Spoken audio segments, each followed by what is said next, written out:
Hello दोस्तों, स्वागत है आप सभी का डाउटनेट लर्न एंड फन पर। एंड जैसे कि आप लोगों को सभी को पता है, हम लोगों ने एक वन शॉट शुरू करा था, दैट इज ऑफ एवोल्यूशन। उसका पार्ट 1 आप लोगों के पास जा चुका है। अब यहाँ पे हम लोग पार्ट 2 का डिस्कशन करेंगे। थोड़ी सी तबीयत खराब है तो आवाज अजीब सी आएगी, तो एडजस्ट कर लेना। पार्ट 1 का एक बारी मैं आपको कह सकते हैं प्रीकैप दे देता हूँ कि हम लोगों ने क्या क्या पढ़ा था पार्ट 1 के अंदर। इंट्रोडक्शन देख लेते हैं हम लोगों ने कि एवोल्यूशन क्या होता है। ओके, हम लोगों ने फिर उसके बाद एवोल्यूशन के बाद थ्योरी ऑफ लाइफ या कह सकते हैं ओरिजिन ऑफ लाइफ के बारे में कुछ थ्योरीज देखी थी, जैसे कि बिग बैंग थ्योरी हो गया हमारा। And after the origin of universe हम लोगों ने डिस्कशन किया था कि ओरिजिन ऑफ लाइफ कैसे हुआ है। तो ओरिजिन ऑफ लाइफ के रिगार्डिंग भी हम लोगों ने कुछ थ्योरीज कवर करी थी एंड उन थ्योरीज को अच्छे तरीके से हम लोगों ने समझा था। थ्योरी ऑफ स्पेशल क्रिएशन हो गया, स्पॉन्टेनियस जनरेशन हो गया, एंड बायोजेनेसिस एक्सपेरिमेंट पैशर का देखा था हम लोगों ने, पैनस्पर्मिया थ्योरी हो गया, और उसके बाद मॉडर्न थ्योरी ऑफ एवोल्यूशन देखा था। And modern theory of evolution का हम लोगों ने केमिकल एक्सपेरिमेंट भी जो था, ठीक है, वो सब कुछ स्टडी किया था अच्छे तरीके से। और उसके बाद मॉडर्न थ्योरी ऑफ एवोल्यूशन के अंदर हम लोगों ने बहुत सारी चीज़ें पढ़ी थी। एवोल्यूशन ऑफ लाइफ फॉर्म्स के अंदर हम लोगों ने थ्योरीज देखी थी, है ना। यहीं पे नेचुरल सिलेक्शन के बारे में डार्विन ने थोड़ी बहुत बातें करी थी जब अपने सी वॉइस पे गए थे। एंड फिर यहाँ पे हमारा एक बायोलॉजिकल कह सकते हैं एम्ब्रोलॉजिकल सपोर्ट भी आता है फॉर एवोल्यूशन। फिर हम लोगों ने एविडेंसेस ऑफ एवोल्यूशन देखे थे कि क्या क्या एविडेंसेस हैं एवोल्यूशन के, जहाँ पे हम लोगों ने फॉसिल्स के बारे में डिस्कशन किया था, फॉसिल्स की कैसे एज कैलकुलेट कर सकते हैं, वो सारी चीज़ें देखी थी। ये रहा embryological support for evolution, Ernst Hückel की जो एक थ्योरी थी। उसके बाद कंपैरेटिव एनाटॉमी एंड मॉर्फोलॉजी के अंदर हम लोगों ने होमोलोगस एंड एनालॉगस का डिस्कशन किया था। सो ये अभी तक का बेसिक टॉपिक्स हैं जो हमारे पार्ट 1 में कवर हो चुके हैं। अगर किसी बच्चे ने पार्ट 1 नहीं देखा है तो पार्ट 1 देख लेना।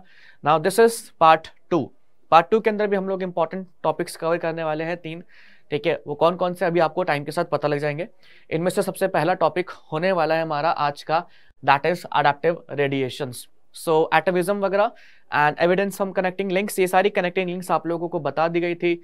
Now it's time for the adaptive radiation. क्या होता है अडैप्टिव रेडिएशन, क्या नहीं है, अच्छे तरीके से पूरा डिटेल डिस्कशन हम लोग करने वाले हैं और कोशिश करेंगे कि इस वन शॉट को ज्यादा लंबा ना करें, 2 से 3 पार्ट्स में फिनिश कर दें। सी अडैप्टिव रेडिएशन जो है, अगर मैं इसको सिंपल टर्म्स में बोलूं तो it is like a divergent evolution. Divergent evolution क्यों? क्योंकि यहाँ पे एक कह सकते हैं पर्टिकुलर स्पीसीज होती है, उसके डिफरेंट ऑर्गेनिजम्स, मतलब कह सकते हैं पर्टिकुलर स्पीसीज के जो इंडिविजुअल्स होते हैं डिफरेंट हैबिटेट में जाते हैं एंड वो इवॉल्व करते हैं अकॉर्डिंग टू द हैबिटेट, ठीक है। सबसे अच्छा एग्जांपल जो हम अडैप्टिव रेडिएशन में पढ़ते हैं that is of finches. Darwin ने गैलापेगोस आइलैंड्स के अंदर कुछ फिंचेस के साथ वर्क किया था, या कह सकते हैं उनको ऑब्जर्व किया था। ऑब्जर्व किया तो उनको बहुत सारी चीजें देखने को मिली।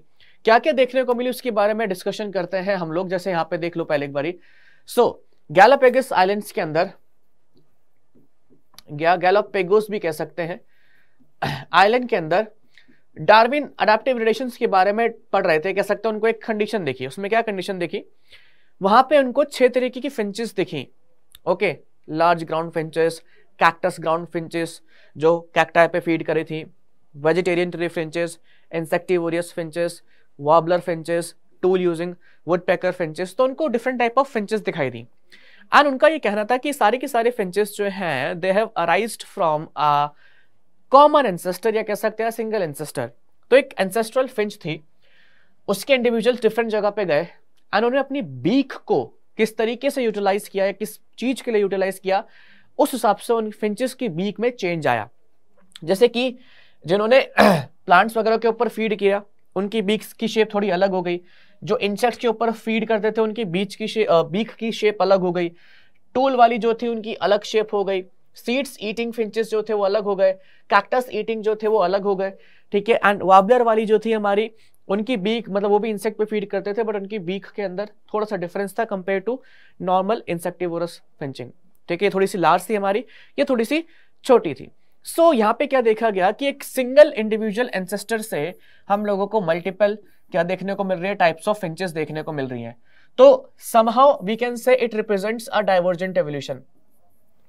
क्या? Divergent evolution. And divergent evolution जो था हमारा, वो कौन से एनालॉजी को कह सकते हैं, कौन सी चीजों को प्रेजेंट करता था, एनालॉगस या होमोलोगस ऑर्गन्स किसको प्रेजेंट करता था। होमोलोगस ऑर्गन्स के अंदर हम लोगों ने पढ़ा था कि similar structure but different functions, ठीक है।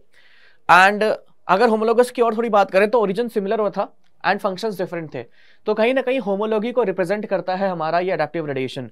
Okay, so it was the, मतलब होता है ना कि अडैप्टिव रेडिएशंस, रेडिएशंस का मतलब अलग अलग डायरेक्शंस में जाना, ठीक है, एंड उनके हिसाब से, उनके हैबिटेट के हिसाब से खुद को अडैप्ट करना।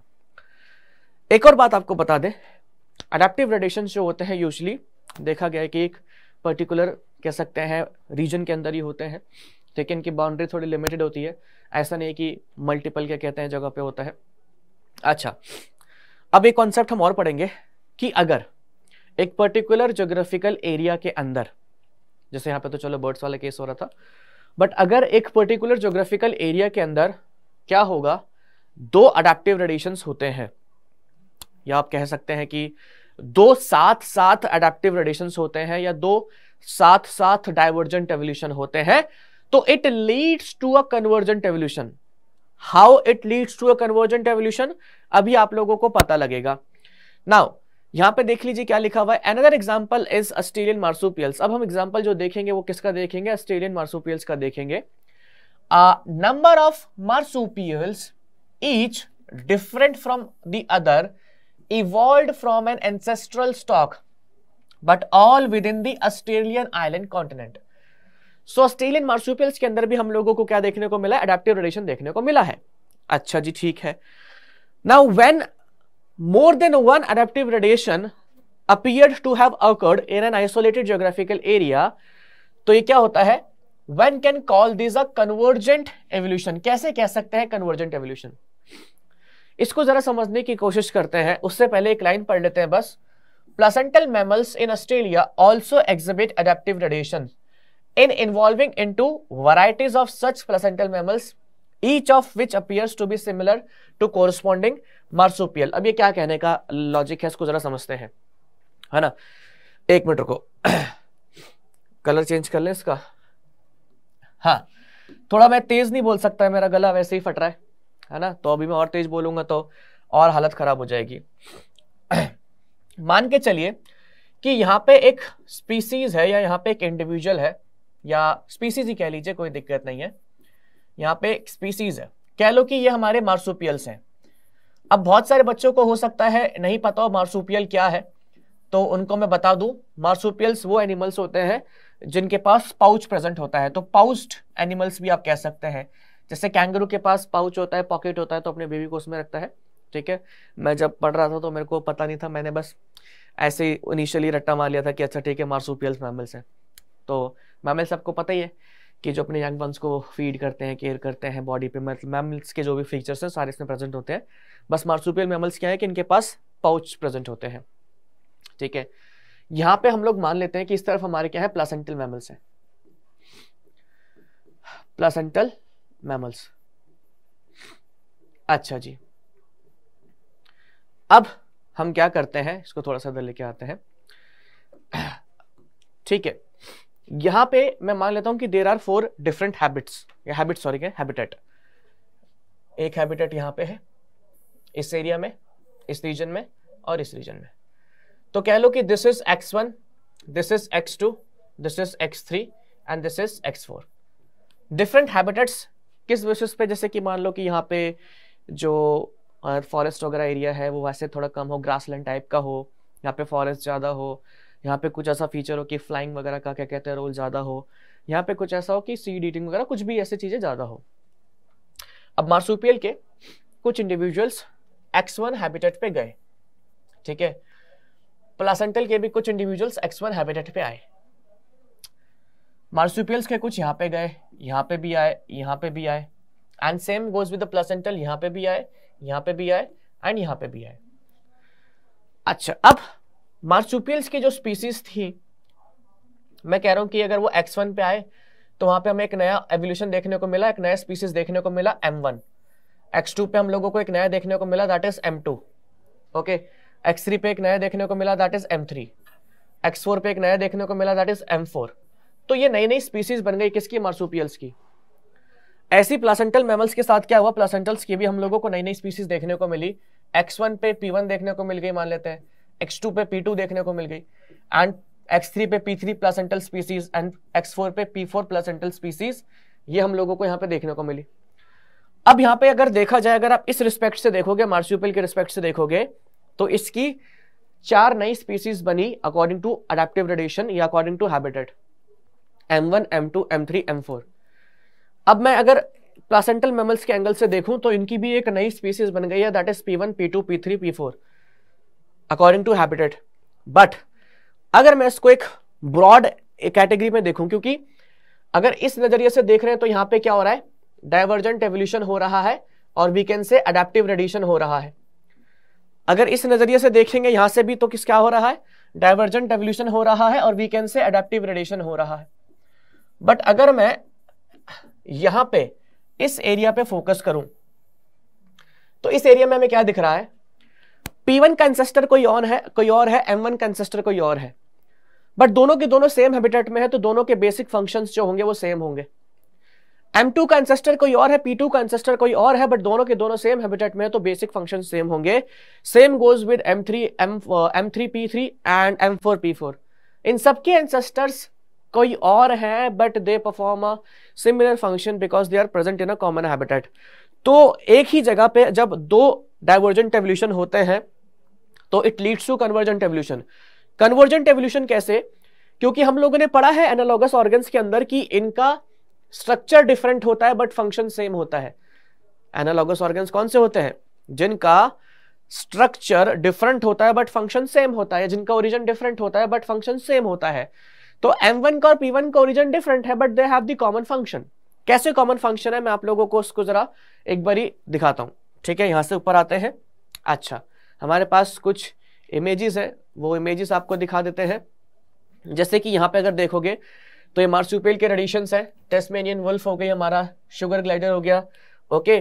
फिर उसके बाद marsupial mole, koala, bandicoot, wombat and kangaroo, marsupial rat, banded eater. तो यहाँ पे आप देख सकते हैं। और ये वाला इमेज देखो, इस इमेज में इस इमेज में प्लासेंटल मैमल्स और मार्supials को दिखाया गया है। जैसे कि मोल हमारा प्लासेंटल मैमल है, लेकिन मार्supial मोल जो है वो भी देखा गया है। ये दोनों सेम हैबिटेट में देखने को मिलते हैं, बट दोनों का अगर ओरिजिन देखा जाए तो it is different. Placental mammal जो बेबी है उसको अपनी बॉडी के अंदर ही मतलब फीड करता है, एडल्ट यंग वन को बाहर निकालता है। फिर उसके बाद ऑस्ट्रेलियन मार्supial की बात करें तो उसके पास पाउच प्रेजेंट होता है। एंड एंट ईटर दिख रहा है आप लोगों को और नम्बैट दिख रहा है आप लोगों को, सिमिलर ही है। ठीक है, अच्छा, इसी तरीके से आप यहाँ पे देख सकते हैं कि लेमर दिख रहा है, स्पॉटेड कैकस दिख रहा है, फ्लाइंग स्क्विरल, अनफ्लाइंग फेलेंजर, दोनों सेम चीजें हैं, बट फ्लाइंग फेलेंजर जो है वो एक मार्supial है, स्क्विरल जो है एक प्लासेंटल मैमल है। तो यहाँ पे क्या हो रहा है, दो डाइवर्जेंट एवोल्यूशन हुए हैं एक स्पेसिफिक ज्योग्राफिकल एरिया पे, which ultimately leads to a convergent evolution. तो जो वहां पे बात कही गई थी तो उसको प्रूव किया गया है, bobcat and Tasmanian tiger cat, wolf and Tasmanian wolf. ठीक है, तो ये सारी की सारी चीजें यहाँ पे बात बोली गई है। चलो जी, बढ़ते हैं आगे की तरफ। अच्छा, इसी चीज को, ये जो चीज आप लोगों को यहाँ पे दिख रही है, इन्हीं को हम क्या कहते हैं, इसी को हम अडेप्टिव कन्वर्जेंस कहते हैं। व्हेन टू अडेप्टिव रेडिएशंस या कह सकते हैं when two divergent evolution takes place in a particular या in a common geographical area, it leads to the convergent evolution या it leads to a development of analogous organs, analogous species. इसी को हम क्या कहते हैं, अडेप्टिव कन्वर्जेंस। ओके, नाउ अब बात करते हैं बायोलॉजिकल एवोल्यूशन के बारे में थोड़ा बहुत, जो हमारी एनसीईआरटी के अंदर दी गई है। Now what is biological evolution, कहीं ना कहीं जो मतलब कह सकते हैं स्पीसीज के अंदर खुद से हो। ठीक है, कैसे कहना चाह रहा हूं मैं एक बार जरा देखते हैं। Evolution by natural selection in a tree, हाँ, evolution by a natural selection in a true sense would have started when cellular forms of life with differences in metabolism capability originated on earth। ठीक है, कुछ भी नया नहीं है इसके अंदर, सिंपल सी बात बोली गई है कि सॉरी, कि एवोल्यूशन जो है अर्थ के ऊपर अगर ट्रू सेंस में देखा जाए तो कब स्टार्ट हुआ था, जब सेलुलर लाइफ फॉर्म्स राइज हुई थी एंड उनके पास मेटाबॉलिज्म करने की कैपेबिलिटी थी। ठीक है, ये बात बोली गई है, जो कि ऑब्वियस बेस, तभी हमारा बायोलॉजिकल एवोल्यूशन स्टार्ट हो सकता है। बायोलॉजिकल एवोल्यूशन का मतलब क्या है, जो बायोलॉजिकल लेवल की वजह से हो रहा हो, बायोलॉजिकल चेंजेस की वजह से हो रहा हो, that is biological evolution. Okay, now the essence of Darwinian theory about evolution is natural selection. Darwin का जो मेन फंडा था अबाउट द एवोल्यूशन वाज क्या, natural selection only. The rate of appearance of new forms is linked to the life cycle or the lifespan. अब यहां पे काफी interesting सा पॉइंट आने वाला है. मेंडल ने क्या बोला? The rate of appearance of new forms, rate of appearance of new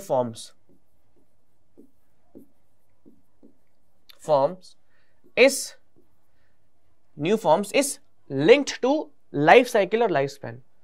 अब कैसे लिंक्ड था? डायरेक्टली रिलेटेड, डायरेक्टली लिंक था, इनडायरेक्टली लिंक था या इनवर्सली लिंक्ड था, यह नहीं बताया. तो आपको बता देते हैं कि rate of appearance of new forms it is inversely linked to life span. Inversely linked क्यों बोला मैंने, या क्यों होता है इनवर्सली लिंक्ड, जरा समझने की कोशिश करना.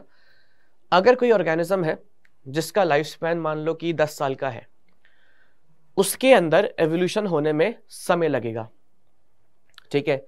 या इसको ऐसे भी समझ सकते हैं कि अगर कोई ऑर्गेनिज्म जो है जिसका लाइफ स्पैन 10 साल है, तो उसके अंदर अगर एवोल्यूशन होगा या उसके अंदर अगर एवोल्यूशन होने के बाद नई लाइफ फॉर्म्स अपीयर होंगी, मान लेते हैं कि 200 साल बाद अपीयर हुई.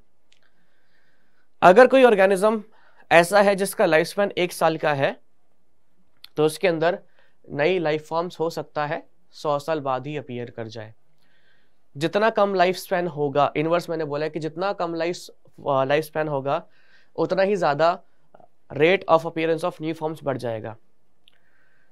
जितना ज्यादा लाइफ स्पैन होगा, मान लो कि कोई किसी का लाइफ स्पैन 100 साल है, तो उसके अंदर rate of appearance of new life forms जो है वो बहुत ज्यादा बढ़ जाएगा. अगर ज्यादा होगा रेट ऑफ कम हो जाएगा. अगर ज्यादा होगा लाइफ स्पैन, तो appearance of new life forms का रेट जो है वो बहुत कम हो जाएगा. यानी कि अगर किसी का लाइफ स्पैन 100 साल है, तो उसके अंदर नई फॉर्म्स आने में हो सकता है कि करोड़ों साल लग जाए, ऐसा भी हो सकता है. ओके, सो यहाँ पे क्या बोला था? The rate of appearance of new life forms is linked to the life cycle और लाइफ स्पैन. कैसे लिंक्ड है वो भी हम लोगों को यहाँ पे पता लगेगा. माइक्रोब्स जो होते हैं that divide faster have ability to multiply and become millions of individuals with in hours. ठीक है. A colony of bacteria growing on a medium has inbuilt variation in terms of ability to utilize a feed component. अब जैसे कि मान लो यहाँ पे इन्होंने example भी दिया है, एक कॉलोनी ऑफ बैक्टीरिया है, उस बैक्टीरिया को, उस कॉलोनी को हम लोगों ने ए बोल दिया. मान लो कि आप लोगों ने इकोलाई ग्रो करा है, ठीक है. तो जो आपने ग्रो करा, तो इनिशियल वाली को हम लोगों ने क्या बोल दिया? ए बोल दिया, ठीक है. मतलब जो इनिशियल कॉलोनी थी, जो सबसे पहले हम लोगों ने ग्रो करी, उसको हम लोगों ने ए बोल दिया, ठीक है. अब हम लोगों ने क्या करा? हम लोगों ने उसका मीडियम चेंज कर दिया. जिस मीडियम पे हम लोग उसको ग्रो करते हैं, हम लोगों ने मीडियम चेंज कर दिया. A change in medium composition would bring about the only part of the population say be that can survive under new condition. अब हम लोगों ने मीडियम चेंज कर दिया. इकोलाई के लिए मीडियम चेंज करना इज इक्विवेलेंट टू उसका हैबिटेट चेंज करना, क्योंकि उसको आसपास से मतलब नहीं है. अब उस मीडियम को जब आपने चेंज करा, तो हो सकता है कि जो पहले सारे के सारे बैक्टीरिया उस मीडियम पे ग्रो कर रहे थे या उस मीडियम को यूटिलाइज कर पा रहे थे, बाकी सारे उसको ना कर पाए. अब तो अब कुछ स्मॉल पार्ट ऑफ पॉपुलेशन ही उसको क्या कर पा रही है? यूज कर पा रही है. उसको हमने क्या बोल दिया? बी. या आप इसको ऐसे भी कह सकते हैं, जब हम लोगों ने ए का मीडियम चेंज करा, तो कुछ स्मॉल ग्रुप ऑफ बैक्टीरिया ही उसको सर्वाइव कर पाए, और वो हमारे ग्रुप ऑफ बैक्टीरिया को हमने बोला बी. कैसे सर्वाइव कर पाए? जब ए डिवाइड कर रहा था उस मीडियम पे, तो धीरे धीरे धीरे धीरे धीरे धीरे उसके अंदर क्या हुए? वेरिएशंस हुए. और जिनके अंदर वेरिएशंस हुए, जब मीडियम हम लोगों ने चेंज करा, उन वेरिएशंस ने उनको सर्वाइव करने में हेल्प करा. इसी को हम क्या कहते हैं? एवोल्यूशन कहते हैं. बैक्टीरिया का आप लोगों ने एक एग्जांपल देखा होगा. जब आप कोई फार्मर वगैरह होंगे, आप उनसे पूछना, आप कहीं अगर विलेज वगैरह में कभी जाते हैं, आपके कोई मतलब रिलेटिव्स रहते हैं, तो आप देखते हैं कि उसमें क्या होता है कि जब आप विलेज में जब वो फार्मिंग करते टाइम पेस्टिसाइड्स डालते हैं ना, तो जब सेम पेस्टिसाइड डालते रहते हैं, तो उस केस में क्या होता है? एक टाइम आता है कि जब वहां का जो पेस्ट होता है इट बिकम्स रेजिस्टेंट, उसको कुछ असर ही नहीं होता, तो एक नई हम लोग पेस्टिसाइड डालते हैं. सिमिलर केस, अगर आप लोगों ने ट्यूबरक्लोसिस का नाम सुना होगा, तो ट्यूबरक्लोसिस का जो बैक्टीरिया है दैट इज माइकोबैक्टीरियम ट्यूबरकुलोई, उस केस में हम लोग क्या करते हैं कि अगर हम लोग बैक्टीरिया को ट्रीट करते हैं पहले तो, ठीक है, ट्रीट कर रहे हैं, कभी कभी क्या होता है कि बैक्टीरिया जो होता है it becomes resistant to drugs, उसको ड्रग्स का कुछ असर ही नहीं होता, फिर हम लोगों को कॉम्बिनेशन ऑफ ड्रग्स देने पड़ते हैं ताकि उसको डिस्ट्रॉय किया जा सके। तो जितना छोटा लाइफ स्पैन होता है उतना ही appearance of new forms fast हो जाता है। जैसे कि इस बैक्टीरिया के केस में जो बी पॉपुलेशन बनी थी, जो नए मीडियम पे ग्रो कर पा रही थी, वो तो बहुत जल्दी बन गई, उसने थोड़ी ना साल लिए इवॉल्व होने में। और सबसे अच्छा एग्जांपल आप लोग रिसेंटली उसका ले सकते हैं कोविड का, कि कोविड के कितने सारे वेरिएंट आए थे। क्यों? क्योंकि बहुत छोटा सा ऑर्गेनिज्म है, छोटा सा लाइफ स्पैन है, और मतलब बहुत जल्दी जल्दी डिवाइड करता रहता है, और जिस तरीके से उसको मतलब ब्लड का मीडियम वगैरह जैसी सारी चीजें मिल रही थी उस तरीके से वो डिवाइड करा था और नए नए वेरिएंट्स उसने बनाए। लेकिन मैं आपको बता दूं कि वेरिएशंस जो होते हैं वो जब हो रहे होते हैं तो उसका मतलब ये नहीं कि वेरिएशंस हमेशा बेनिफिशियल है। बच्चों के दिमाग में ऐसा रहता है कि वेरिएशन जो है they are always beneficial. COVID के बहुत सारे वेरिएंट आए थे, लेकिन सारे के सारे वेरिएंट उतने हार्मफुल नहीं थे जितने कि कुछ कुछ थे, है ना। अगर आपको नहीं पता तो एक बार आप सर्च करना कोविड के वेरिएंट्स, अगर आप देखेंगे तो वो कम से कम मेरे ख्याल से 10 से 12 वेरिएंट्स, तो 10 वेरिएंट्स तो आपको दिख ही जाएंगे, 10 के आसपास वेरिएंट्स। मेरे को लिस्ट एग्जैक्टली याद नहीं है, मतलब 10 वेरिएंट्स तो आसपास होंगे। उसमें से कुछ ही थे, 1 से 2 थे जो ज़्यादा हार्मफुल थे। बाकी जो वेरिएंट्स थे या बाकी जो वेरिएशंस हुए थे वो उतने बेनिफिशियल नहीं थे उस वायरस के लिए कि वो इन्फेक्ट कर पाए, ठीक है। तो वेरिएशंस भी जरूरी है कि हमेशा ही बेनिफिशियल हो, इट डिपेंड्स कि वो मीडियम को, इस सराउंडिंग को कितने अच्छे तरीके से सपोर्ट कर रहा है। Okay, now this would happen within days, और ये कितने टाइम हो जाएगा? Within days. For some same thing to happen in a fish और a fowl would take millions of years as spans of these animals are in years.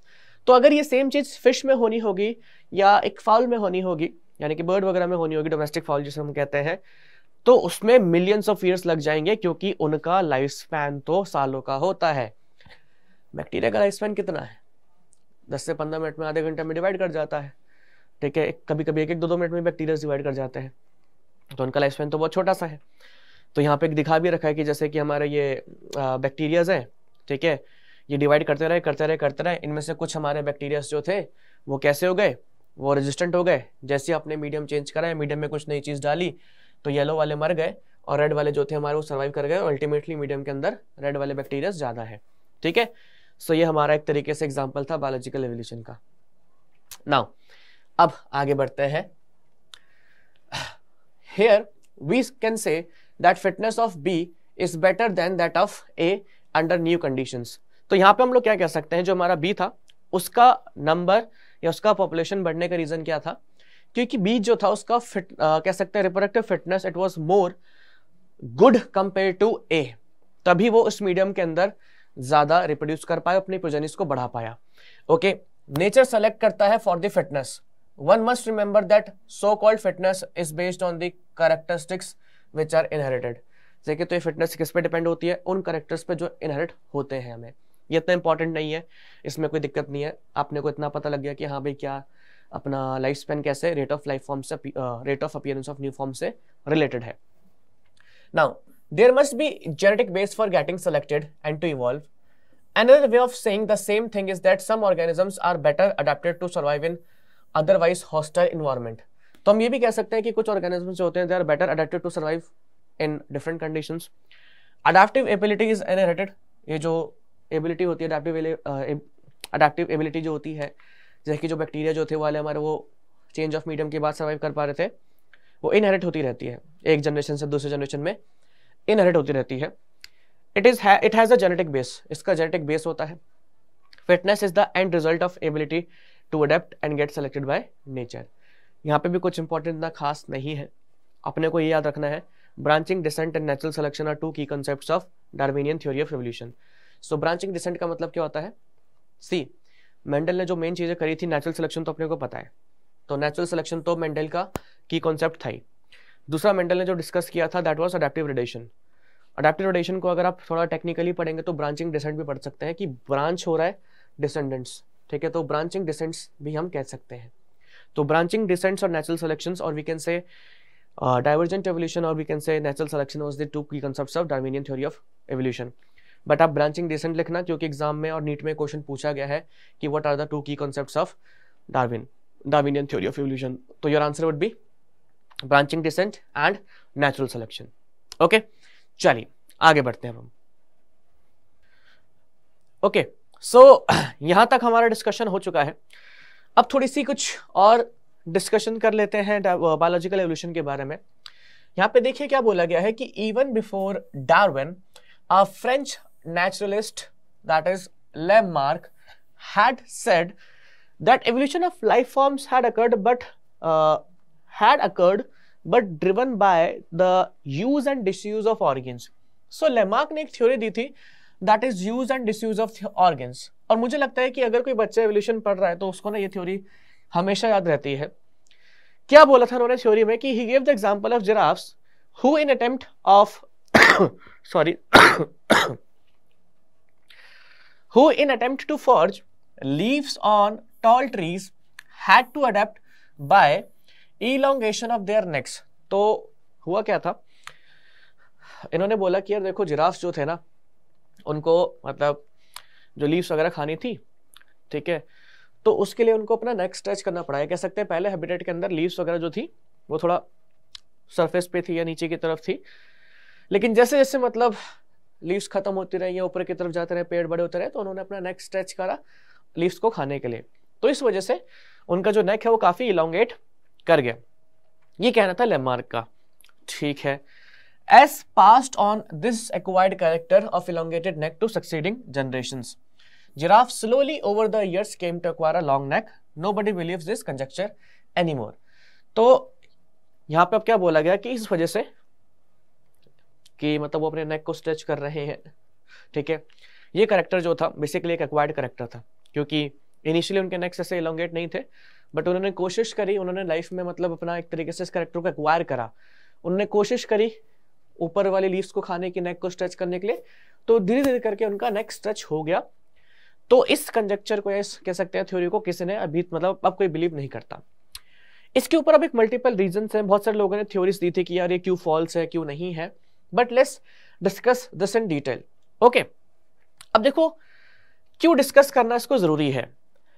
यहाँ पे एक image भी लगाया गया है कि लेमार्क ने बोला था कि भाई हमारे जो जिराफ थे पहले वो शॉर्ट नेक थे, फिर वो अपने नेक को स्ट्रेच करते रहे and they got a long नेक। अब बहुत सारे साइंटिस्ट का कहना है कि यार ऐसा नहीं होता। हमारे एक साइंटिस्ट थे, उन्होंने ना लेमार्क को डिसअप्रूव करने के लिए एक एक्सपेरिमेंट करा था रैट के साथ, या माइस कह लो, कोई दिक्कत नहीं है। उन्होंने माइस की एक टेल जो थी उसको कट करा up to many generations, okay, and ये सोचा कि अगर हम माउस की टेल कट कर देंगे तो एक टाइम ऐसा आएगा कि जो माउस है वो बिना टेल के ग्रो करने लग जाएगा, और वो ऐसा हुआ नहीं। तो उस एक्सपेरिमेंट से बोला गया कि यार ये जो मतलब लेमार्क की थ्योरी थी it does not hold true.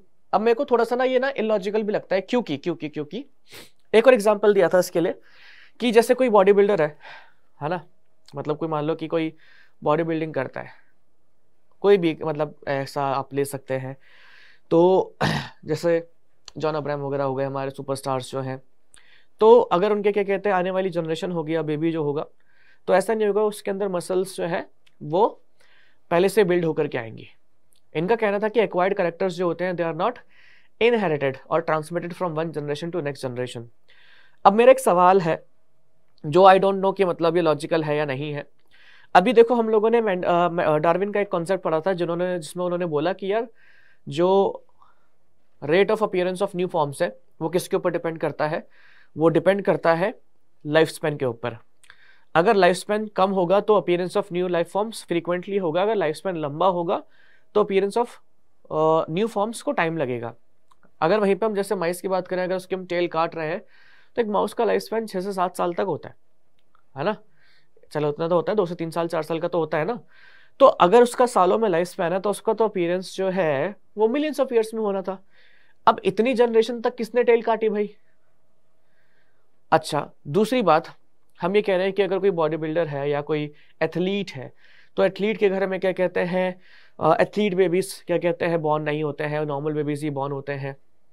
But मतलब मेरे को मतलब ये बिल्कुल ही हो सकता है कोई दूसरा टीचर देखे, कोई मतलब कोई भी देखे तो कहेगा कि क्या बेवकूफ़ वाले सवाल कर रहे हैं। बट मेरे को ऐसा लगता है कि मतलब लेमार्क की जो थ्योरी थी एक्वायर्ड कैरेक्टर वाली, मतलब ये इसका ना कोई भी एकेडमिक से रिलेशन नहीं है, मतलब मैं अपने जो व्यूज़ दे रहा हूँ it is for general thinking कि हाँ भाई क्या आप लोगों को लगता है कि ऐसा पॉसिबल हो सकता है नहीं हो सकता। जैसे कि अगर हम कह रहे हैं कि एथलीट जो है उसका स्टेमिना ज्यादा है, दैट डजंट मीन उसके बेबी का स्टेमिना भी ज्यादा होगा। मैं कह रहा हूं कि चलो ठीक है नहीं होगा सेकेंड जनरेशन में, लेकिन अगर ये वो 500 सालों तक करते रहे तो क्या पॉसिबिलिटी नहीं बनती कि मतलब हो सकता है आने वाली जनरेशन में जो प्रोजेनीज हो उनका stamina compare to other children ज्यादा हो। मतलब just saying there are chances, क्योंकि लेमार्क का जो थ्योरी था ऑफ एक्वायर्ड कैरेक्टर्स तो मेरे को इतना मतलब बुलशिट नहीं लगा, जितने बेकार तरीके से उसको डिसअप्रूव कर दिया गया था कि नहीं ये तो फालतू है ना। हालांकि कुछ लोग थे जो लेमार्क के साथ एग्री भी किए, बट मेरे को इतना मतलब वो नहीं लगा। हालांकि इनकी थ्योरीज को हम इतना डिटेल में पढ़ते नहीं है क्योंकि एक्सेप्ट नहीं हुई थी, डिसअप्रूव कर दी गई थी। बट अगर इसके बारे में हम सोचे कि जो जो हम लोगों को एग्जाम्पल दिए गए थे कि नहीं इस वजह से ये ट्रू नहीं है, इस वजह से ये नहीं है, वो नहीं है, एंड हम लोग पढ़ते भी हैं कि एक्वायर्ड कैरेक्टर जो है ना इनहेरिट नहीं हो सकता है। मेरे को लगता है कि जब आप अगर एवोल्यूशन को बोल रहे हैं कि एवोल्यूशन को होने में समय लगता है, तो अल्टीमेटली क्या कहते हैं एक्वायर्ड कैरेक्टर्स को भी अब थोड़ा टाइम दीजिए। अल्टीमेटली देखो, जैसे हम एक एग्जांपल देखते हैं कि यार एक जैसे फिंचेस वाला एग्जांपल था कि एक फिंच थी, पहले वो नॉर्मल फिंच थी, फिर डिफरेंट हैबिटेट्स पे गई तो वहां पे जाके इवॉल्व हो गई, उसके बीक में कोई चेंज आया तो उस तरीके की हो गई, फिर आने वाली जनरेशन में भी वही बीक्स देखने को मिल गई।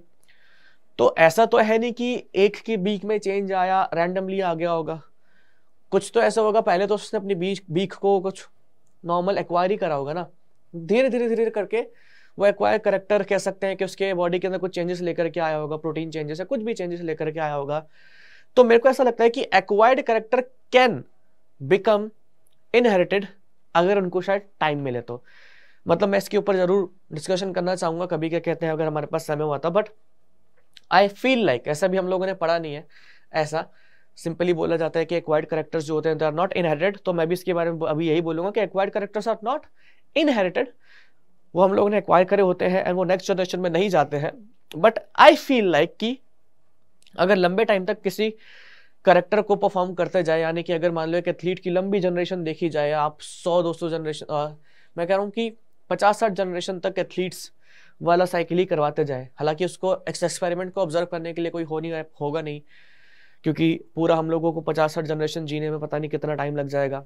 ऑन एन एवरेज अगर 50 जनरेशन के 50 साल भी मानोगे तो 250 साल, तो जो साइंटिस्ट उस एक्सपेरिमेंट को ऑब्जर्व कर रहे हैं उनको भी चेंज होना पड़ेगा, है ना, वो भी बेचारे बूढ़े होकर के मरते रहेंगे।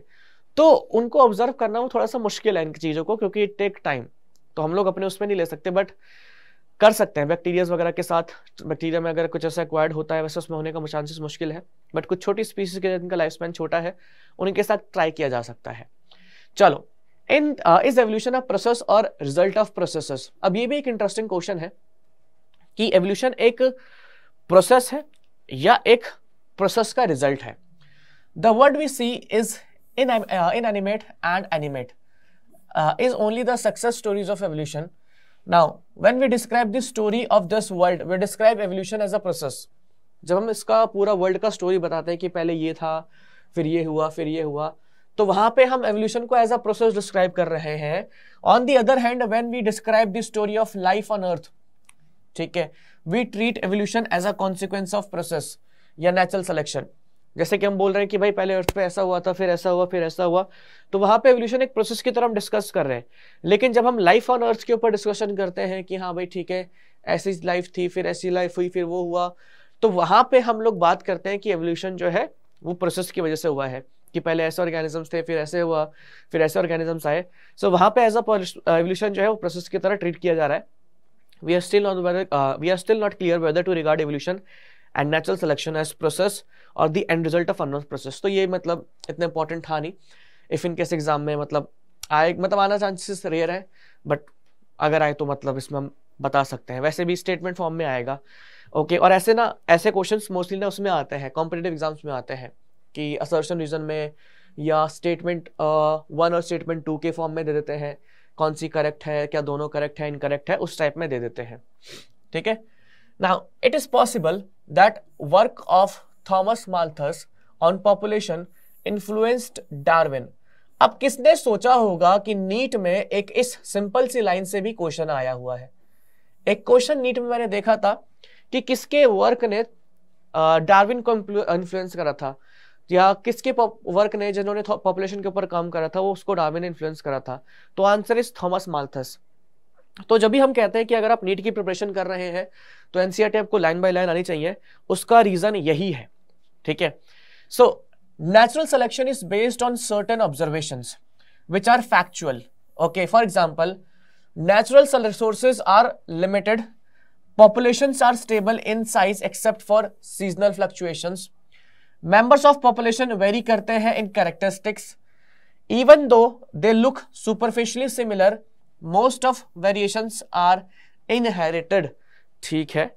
The fact that theoretically population size will grow exponentially if everybody reproduce maximally, okay, and the fact that population size in reality are limited means that there had been competition for resources। अब यहां पे देखो Darwin कैसे influence हुए Thomas Malthus के काम से। ये जो वर्ड आप लोगों को कंपटीशन दिख रहा है ना, इसका बहुत इंपॉर्टेंट रोल है। माल्थस ने क्या बोला कि नेचुरल रिसोर्सेज लिमिटेड है, ठीक है, समझना इस बात को। पॉपुलेशन जो है स्टेबल है इन साइज में एक्सेप्ट फॉर सीजनल फ्लक्चुएशन, किसी सीजन वगैरह की वजह से चेंजेस आ गए तो ठीक है, बट अभी के लिए हम मानते हैं कि पॉपुलेशन जो है they are stable in size even though they are superficially similar. अगर आप और मैं सुपरफिशियली सिमिलर लग रहे हैं देखने में कि आपके हाथ दो हैं, मेरे भी दो हाथ हैं, दो आंखें हैं, लेकिन हमारे अंदर कुछ ऐसे वेरिएशंस है जो इनहेरिट हुए हैं। Okay, the fact that theoretically population size will grow exponentially, population का साइज जो है वो ग्रो करेगा एक्सपोनेंशियली अगर सारे के सारे रिप्रोड्यूस करते हैं मैक्सिमली, ठीक है। And the fact that population size in reality are limited, population का साइज जो होता है रियलिटी में वो लिमिटेड होता है बिकॉज या means that there had been competition for resources. अब यहां पे इसको जरा ध्यान से समझिए। माल्थस ने सिंपल सी बात बोली कि यार देखो नेचर में रिसोर्सेज लिमिटेड है, पॉपुलेशन का साइज स्टेबल है। क्यों स्टेबल है? क्योंकि इन रियलिटी अगर देखा जाए तो there has been competition for resources. तो यहीं से यहां पे देखो एंड ओनली सम, यहां पे only some survived and grew at the cost of others that could not flourish, ठीक है। अच्छा, अब इन्होंने क्या बोला माल्थस ने कि सिर्फ कुछ सर्वाइव कर पाए एंड ग्रो कर पाए उनकी कॉस्ट पे जो ग्रो नहीं कर पाए थे या जो फ्लरिश नहीं कर पाए। The novelty and brilliant insight of Darwin was this, he asserted that variations which are inheritable and which make resources utilization better for few will enable only those to reproduce and leave more progeny। बस इतनी कहानी थी। Malthus ने क्या बोला कि जो population है वो स्टेबल इन साइज है एंड रिसोर्सेज जो है वो लिमिटेड है, पॉपुलेशन के अंदर वेरिएशंस जो होते हैं वो इनहेरिट होते हैं, ठीक है, एंड वो कॉम्पीट करते हैं फॉर सेम रिसोर्सेज के लिए। इसलिए नॉर्मल साइज रियलिटी में साइज देखा जाए तो पॉपुलेशन का लिमिटेड होता है। एंड लास्ट में इन्होंने क्या बोला माल्थस ने कि ओनली वो सर्वाइव करते हैं जो वहां पे बेसिकली अडेप्ट कर पाते हैं या कह सकते हैं वो ग्रो कर पाते हैं eight the cost of others. तो सिर्फ वही सर्वाइव कर पाते हैं जो रिसोर्सेज को यूटिलाइज कर पाते हैं बड़े तरीके से, फ्लरिश कर लेते हैं दूसरों के ऊपर या दूसरे को डोमिनेट कर देते हैं। तो डार्विन ने इसका बस ये सीक्वेंस निकाला, ये कॉन्सिक्वेंस निकाला कि जो वेरिएशंस की बात हो रही है जो कि हेरिटेबल है, तो वो वेरिएशंस ऐसे हैं जो मान लो कि अगर ए और बी पॉपुलेशन है, बी जो है वो सरवाइव कर रही है और ग्रो कर रही है eight the cost of others, ठीक है, यानी कि ए की कॉस्ट पे या ए के ऊपर बी डोमिनेंट है। तो मेंडल ने सिर्फ इतनी सी बात बोली यार देखो बी के अंदर जो वेरिएशंस हुए हैं विच आर हेरिटेबल, वो ऐसे वेरिएशंस हैं जो बी को उस हैबिटेट के अंदर नेचुरल रिसोर्सेज को अच्छे तरीके से यूज करने में हेल्प कर रहे हैं कंपेयर टू ए के पास जो वेरिएशंस हैं वो उनके आसपास के रिसोर्सेज को उतने अच्छे तरीके से यूज करने में हेल्प नहीं कर पा रहे हैं जितने बी के कर रहे हैं। एंड दिस वजह से जो बी है वो ज्यादा प्रोजेनी लेफ्ट कर रहा है। He asserted that variations which are heritable which make resources utilization better for few, better for few कौन से वाले? बी वाले के लिए, will enable only those to reproduce and leave more progeny. Hence, for a period of time, over many generations, survivor will leave more progeny and there would be change in population characteristic and hence new form will appear in the मतलब appear और rise. So basically मान लो कि अगर किसी population के अंदर मतलब यह है कि दो मतलब या इंडिविजुअल्स है, ठीक है, कुछ के अंदर वेरिएशंस आए, तो अगर वेरिएशंस जैसे कुछ के अंदर अगर वेरिएशंस आए और वो वेरिएशंस उनको उस रिसोर्सेज को अच्छे तरीके से यूटिलाइज करने में हेल्प कर रहे हैं, ठीक है, तो वो उस को यूज करेंगे, रिप्रोड्यूस करेंगे and they will leave more progeny, और अल्टीमेटली जो दूसरे वाले थे जिनके वेरिएशंस ठीक नहीं थे वो धीरे धीरे करके कम हो जाएंगे और एक नई पॉपुलेशन जो है उसका डेवलपमेंट होगा। सो थॉमस मैल्थस का जो स्टेटमेंट था उसकी वजह से भी डार्विन को काफी ज्यादा कह सकते हैं चीजें सीखने को मिली थी। ओके, एंड उन्हीं के बेसिस पे उन्होंने अपना वो दिया था। नाउ अब बात करते हैं ह्यूगो डी वेरिस की म्यूटेशन थ्योरी के बारे में। ह्यूगो डी वेरिस एक डच बॉटनिस्ट थे। सबसे बड़ी बात क्या थी कि होता है ना कि एक स्टैंड लेना, कि कभी कभी क्या होता है कि जैसे हमने डार्विन के बारे में स्टार्टिंग में भी बोला था कि यार, ओपरेनर हेल्डन का भी बोला था कि ठीक है, लोगों ने बोला था अभी तक कि यार भगवान ने दुनिया बनाई है, भगवान ने दुनिया बनाई है, फिर बाद में अचानक से ऐसा हुआ कि नहीं भाई ऐसा दुनिया नहीं बनी है और ये केमिकल एवोल्यूशन हुआ था। तो एक होता है ना कि रिलीजियस क्या कहते हैं तरफ से भी थोड़ा सा आपको बैकलैश मिलता है और थोड़े आप लोगों के मिथ्स भी बर्स्ट करते हैं, वहां से भी बैकलैश मिलता है, तो बहुत सारी चीजें होती हैं। उसी तरीके से ह्यूगो डी वेरिस जब आए थे इस टाइम तक डार्विन ने अपनी बहुत सारी चीजें जो है, जो उनका सी वॉइस था, ठीक है, एडेप्टिव रेडिएशन, नेचुरल सिलेक्शन, बहुत सारी चीजों के बारे में डिस्कशन कर लिया था एंड डार्विन काफी ज्यादा पॉपुलर थे। आपको मैं बता दूं कि डार्विन और मेंडल जो है एंड ह्यूगो डी वेरिस वगैरह जो है ये ऑलमोस्ट सिमिलर टाइम के ही है। मैंने मेंडल का नाम यहाँ पे क्यों लिया, मेंडल जो थे इस टाइम पे इनहेरिटेंस ऑफ कैरेक्टर के ऊपर काम कर रहे थे and he was doing very good. Mendel ने वो चीज पता लगा ली थी कि कैरेक्टर्स एक जनरेशन से दूसरे जनरेशन में कैसे जाते हैं, और डार्विन इस बारे में डिस्कशन कर रहे थे कि भाई इवोल्यूशन किस तरीके से हो रहा है। शायद मेंडल और डार्विन साथ में काम करते तो हम लोगों को और भी नई चीजें सीखने को मिलती, बट उस टाइम पे डार्विन का ज्यादा क्रेज था, मेंडल के वर्क को उतना रिकग्निशन नहीं मिला। मेंडल की जब डेथ हो गई थी तो उसके अप्रॉक्सीमेटली 16 ईयर्स या 14 ईयर्स बाद हमारे साइंटिस्ट जो थे 3, कार्ल्स कॉरेंस, टेसोमार्क एंड एक और है हमारे कॉरेंस, टेसोमार्क, एक का नाम याद, मैं हमेशा ना एक का नाम भूल जाता हूँ, ठीक है, याद आएगा तो बता दूंगा मैं। तो उन्होंने रीडिस्कवर किया था मेंडल के वर्क को।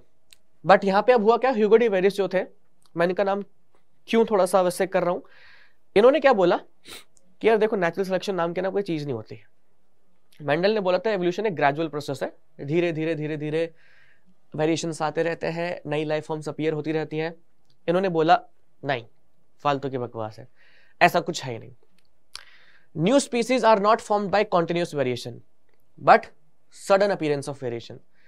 कहता मतलब डार्विन का उस टाइम तक बहुत नाम हो गया था एंड उनकी बातें कहीं ना कहीं लोगों को काफी रिलेटेबल लग रही थी, उनके जो भी पॉइंट्स आते थे लोग उसको अप्रिशिएट करते थे एंड उनको मतलब काफी ज्यादा माना चाह रहा था उस फील्ड में। लेकिन अचानक से ह्यूगो डी वेरिस आए और उन्होंने बोल दिया कि यार ये नहीं, ऐसा तो है ही नहीं, जो एवोल्यूशन है वो एक रैंडम प्रोसेस है, मतलब ये तो तुम छोड़ दो, ठीक है। तो उन्होंने क्या क्या बातें कही जरा समझते हैं कि अच्छा, इन्होंने बोला पहली बात तो कि कॉन्टिन्यूस वेरिएशंस नहीं होते, वेरिएशंस कैसे होते हैं, सडन होते हैं। ऐसा नहीं कि इन्होंने सिर्फ बोला, प्रैक्टिकली दिखाया भी था, तो उसके बारे में भी डिस्कशन करते हैं।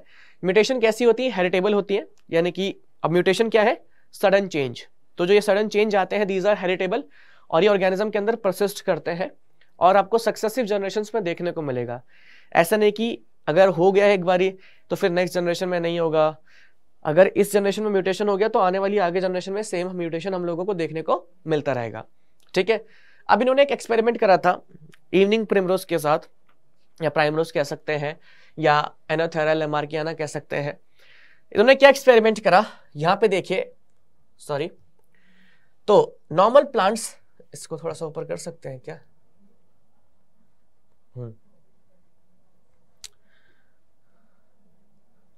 ठीक है हाँ जी। So normal plants evening primrose, इसके कितने स्पेसिमेन लिए, 50,000 स्पेसिमेन लिए। 50,000 स्पेसिमेंस को क्या करा, सेल्फ पॉलिनेशन करा, ठीक है, और उनकी सीड्स को ग्रो कर दिया। सीड्स को ग्रो करा तो उनको क्या दिखा, majority of plants were normal and कितने अप्रोक्सीमेटली 800 प्लांट्स जो थे उसके अंदर कुछ म्यूटेशंस दिखाई दी, ठीक है। अब इन 800 प्लांट्स को फिर से क्या करा, उन्होंने सेल्फ पॉलिनेट करा। जब सेल्फ पॉलिनेट करा था, इनके कुछ प्लांट्स जो थे, ठीक है, डिफरेंट प्लांट यहाँ पे है मेजॉरिटी, एंड यहाँ पे क्या दे रखा है, more different plants with fewer mutants या फ्यूअर म्यूटेशंस। सो अगर आप इसको मेन जो थे हमारे यहाँ बेस पहला वाला जो प्लांट था और उसको इससे कंपेयर करोगे तो काफी ज्यादा डिफरेंसेस देखने को मिल रहे थे। 50,000 में से अगर 800 के बीच में या 800 के अंदर म्यूटेशंस आ रही है तो ये छोटा नंबर नहीं है, it is a huge number, ठीक है। 50,000 को अगर आप सेल्फ पॉलिनेट कर रहे हैं, मैं कह रहा हूँ कि चलो ठीक है 1 लाख सीड्स आ गई, तो बट अगर आप म्यूटेशन आ रही है 800 के अंदर भी, तो भी वो बहुत बड़ा नंबर है। एंड जब इसको वापस से सेल्फ पॉलिनेट करा तो उसके अंदर इसके कुछ सिमिलर मिले। यहाँ पे मेजोरिटी डिफरेंट प्लांट लिखा है, मेजोरिटी क्यों, इसके बेसिस पे। बट यहाँ पे अगर इसके कंपैरिजन में देखा जाए तो जैसे यहाँ पे लिखा है ना नॉर्मल प्लांट्स मेजोरिटी, तो यहाँ पे भी इसके कंपैरिजन में नॉर्मल प्लांट्स थे, बट इसके कंपैरिजन में डिफरेंट प्लांट्स थे। और यहाँ पे और म्यूटेशंस देखने को मिली। और इसको अगर आप इसको कंपेयर करोगे इससे, तो बहुत ही डिफरेंट प्लांट्स हम लोगों को देखने को मिल रहे थे, जब कुछ भी कैरेक्टर्स हो सकते हैं। तो ये हमारा मतलब बेसिकली कहना था ह्यूगो डी वेरिस का कि देखो ऐसा नहीं है, ठीक है। म्यूटेशंस जो होती हैं सडन चेंजेस होते हैं और उसी की वजह से एवोल्यूशन होता है। New types of inherited characteristics में appear sudden without any previous indication और their presence in a race. So जो न्यू कैरेक्टर्स होते हैं हमारे, ये ऑल ऑफ अ सडन आ सकते हैं। जरूरी नहीं है कि इसका कोई प्रीवियस इंडिकेशन होगा या ये पता लगेगा कि भाई ये पहले प्रेजेंट थे या नहीं प्रेजेंट थे। ओके, अच्छा, अब नेक्स्ट यहाँ पे हमारा हार्डी-विनबेक इक्विलिब्रियम है। हार्डी-विनबेक इक्विलिब्रियम जो है, और इसके अलावा मैं बता दूं आप लोगों को, ज्यादा कुछ नहीं बचा है। हार्डी-विनबेक इक्विलिब्रियम एंड उसके बाद हमारा ये क्या कहते हैं नेचुरल सिलेक्शन, ठीक है, एंड जियोलॉजिकल स्केल। इसके अंदर मतलब जियोलॉजिकल स्केल में ज्यादा कुछ नहीं है, और ह्यूमन एवोल्यूशन। सो 3 टॉपिक्स है हमारे, हार्डी-विनबेक इक्विलिब्रियम, और उसके बाद क्या कहते हैं एडेप्टिव रेडिएशंस, और क्या कहते हैं ये आप लोगों को मैं करवा दूंगा। और इसके अंदर ना एक और एविडेंसेस ऑफ एवोल्यूशन के अंदर मेरे को एक और टॉपिक करवाना था, दैट इज इंडस्ट्रियल मैनरिज्म। वो गलती से मिस हो गया है, बट मैं आप लोगों को थोड़ा सा उसका आइडिया दे देता हूँ। असल में हमारे यहाँ पे कलर डिस्कस, हाँ, 2 तरीके के मौत्स होते हैं, मतलब उसकी इमेज लगानी पड़ेगी मेरे को, तो मैं उसको चलो नेक्स्ट क्लास में डिस्कस करवा दूंगा। इस वन शॉट का भी हम लोग एक और पार्ट करेंगे। आप लोगों को मैं हार्डी-विनबेक इक्विलिब्रियम का थोड़ा सा ब्रीफ बता देता हूँ कि क्या बोला था क्या नहीं बोला था, थोड़ा सा आइडिया लग जाएगा। नेक्स्ट वन शॉट जब होगा पार्ट 3, तो उसमें इसको हम पूरा का पूरा फिनिश कर देंगे, ठीक है।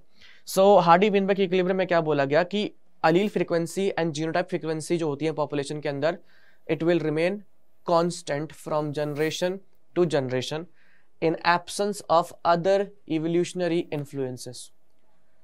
Allele frequency और genotype frequency. Now what is this allele frequency और genotype frequency? चलो इसको जरा समझने की कोशिश करते हैं। यहाँ पे आप लोगों को क्या दिख रहा है, allele frequency और genotype था ना, genotype frequency, ठीक है। genotype क्या होता है हमारा, ये एक genotype है, ये एक genotype है, ये genotype है। अलील फ्रीक्वेंसी क्या है कि जैसे ये मान लो जीन है ना, इसके सिंगुलर पोर्शन जो हो जाएगा, एक फैक्टर जो हो जाएगा, दैट विल बी द अलील। तो अगर यहाँ पे आप जीनोटाइप देखोगे तो क्या क्या है, जैसे कि अगर इसका निकालते हो, कैपिटल डब्ल्यूज कितने हैं, काउंट कर ले, 1 2 3 4 5 6 कैपिटल डब्ल्यूज हैं। कैपिटल डब्ल्यू स्मॉल डब्ल्यू कितने हैं, एक ही आई गेस। स्मॉल डब्ल्यू कितने हैं, 2 हैं, ठीक है। तो यहाँ पे टोटल कितना हो गया, 9 हो गया। अगर अलील फ्रीक्वेंसी हम लोगों को कैपिटल डब्ल्यू की निकालनी होगी तो कैसे निकाल देंगे, 6/9। स्मॉल डब्ल्यू की निकालनी होगी तो 2/9। कैपिटल और स्मॉल की निकालनी होगी तो 1/9। That will be the genotype frequency. Allele frequency क्या है, अगर आप अलील को काउंट करते हैं यहाँ पे, तो जैसे 6 है, इनटू सीधा मैं 2 कर देता हूँ, 12 तो यहाँ पे कैपिटल डब्ल्यूज हो गए। आसान तरीका ये, एक ये हो गए 13 हमारे कैपिटल डब्ल्यूज हो गए। और सॉरी मेरा गला बहुत खराब है यार। और यहाँ पे स्मॉल डब्ल्यूज कितने हो गए, 2 थे ना, ये 4 और एक 5 स्मॉल डब्ल्यूज हो गए। तो 13 और 5 का अलील्स का रेशियो है।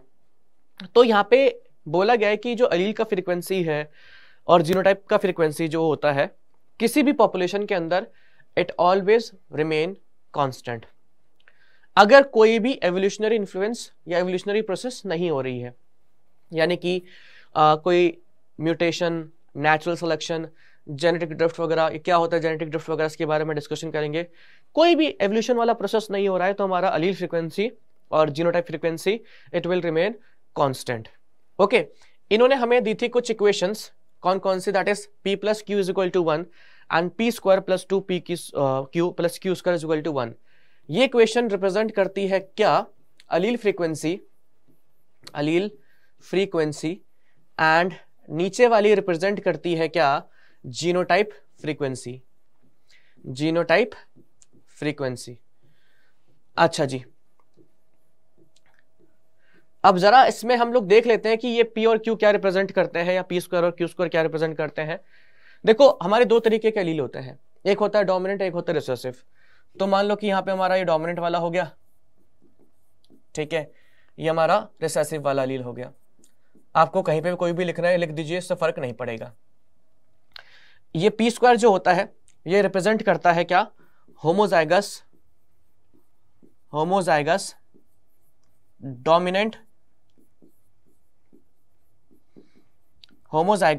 Dominant genotype. Q square represent करता है होमोजाइगस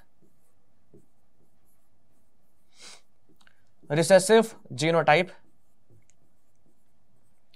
एंड 2pq रिप्रेजेंट करता है क्या, हेट्रोजाइगस जीनोटाइप। क्योंकि जीनोटाइप में तो एक और कंडीशन हो सकती है ना, हेट्रोजाइगस भी हो सकता है। यानी कि अगर एग्जाम्पल के बेसिस पे देखा जाए तो कैपिटल W भी हो सकता है, स्मॉल w भी हो सकता है, और कैपिटल W और स्मॉल w भी हो सकता है। लेकिन यहाँ पे तो क्या होगा, W और स्मॉल w। तो उस बेसिस पे यहाँ पे ये दो इक्वेशंस दी गई थी। क्या इक्वेशंस का ये वहाँ पे मोटिव है, इसको एक्सपेरिमेंटली देखेंगे, इसका क्या कहते हैं क्वेश्चन वगैरह एग्जाम में आता है तो एक एग्जाम्पल देख लेंगे कि किस तरीके से एग्जाम में क्वेश्चन आते हैं। हर एक चीज को बड़े तरीके से डिस्कस करेंगे।